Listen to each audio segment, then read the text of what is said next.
আসসালামু আলাইকুম। কেমন আছেন সবাই? আশা করি সবাই ভালো আছেন। আলহামদুলিল্লাহ, আমিও ভালো আছি। নতুন আরেকটি ভিডিও নিয়ে আপনাদের সামনে হাজির হয়ে গেলাম।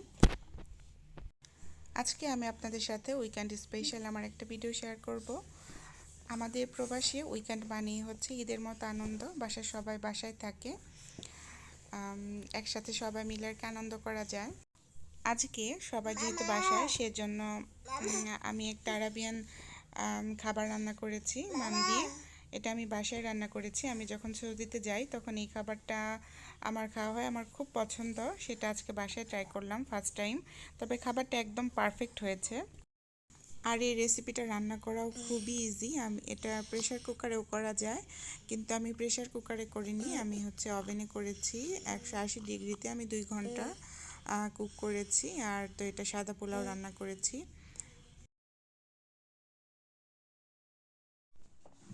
পাপা আসো, দেখো তোমার জন্য কি করেছি, আসো।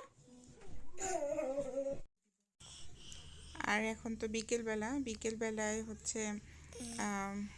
বিকেল না, আমি আসলে রাতের জন্য খাবার রেডি করছিলাম। আমি একটু ভাত ভাজি করে দিচ্ছিলাম, মানে এটা তো আমরা বাংলাদেশে বলতাম ভাত ভাজি। এটা তো আমার খুবই পছন্দ। আর এইখানে এখন বলে, ডিজিটাল যুগে বলে ফ্রায়েড রাইস। তো এটা মেয়ের অনেক পছন্দ, এটা আমিও অনেক পছন্দ করতাম। দুপুরে যে আমি খাবারটা রান্না করেছিলাম সেটা দিয়ে আমি একটু মডিফাই করে দিচ্ছি রাতের খাবারের জন্য। কালের পরিবর্তনে আসলে সব কিছুই চেঞ্জ হয়। পুরনো জিনিস ঘুরে ফিরে নতুন নাম নিয়ে নতুনভাবে আসে। তো ছোটোবেলায় আমরা এটাকে বলতাম ভাত ভাজি বা বাসি পোলাও, যেটা থাকতো সেটা পরের দিন আম্মা গরম করে দিত বা ভেজে দিত পেঁয়াজ মরিচ দিয়ে। আর এখন ডিজিটাল যুগে আর সবাই বলে ফ্রায়েড রাইস।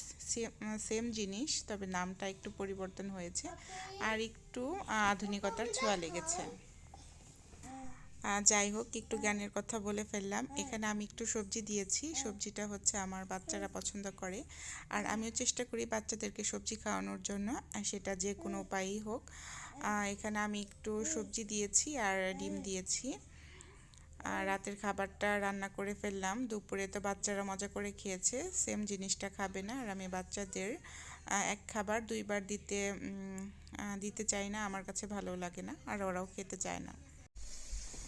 যেহেতু ছুটির দিন, সবাই ঘরে আছে, সেজন্য সারাক্ষণ মনে চায় কোনো না কোনো কিছু খাই। তো দুপুরে খাবার আপনাদের সাথে শেয়ার করলাম, তারপরে রাতে যেটা করব সেটাও শেয়ার করলাম। আর এখন আমি যেটা করছি এটা বিকেলের নাস্তাটা বেশি করা হয় না, স্ন্যাক্স। আমার বাচ্চারা বেশি পছন্দ করে না, আমার হাজব্যান্ড তো আরও পছন্দ করে না। তারপর আজকে কেন যেন মনে চাচ্ছে যে বিকেলে কিছু খাবো, একটু কফি খাবো। আর সকালবেলায় খাওয়া হয়নি, যার কারণে আমি রেডি করলাম কিছু স্ন্যাক্স। আর আমি সবসময়ই তেলটাকে অ্যাভয়েড করি। আর এখানে আমি এয়ার ফ্রায়ারে করে দিয়েছি। সকালে ঘুম থেকে উঠতে দেরি হয়েছিল, কফি খাওয়া হয়নি, যার কারণে বিকেলবেলায় দুজন একসাথে বসে চা খেলাম, মানে কফি খেলাম। আর বাচ্চারা কিছু স্ন্যাক্স খেলো। এটাই ছিল আমার আজকে সারা ব্যস্ততা।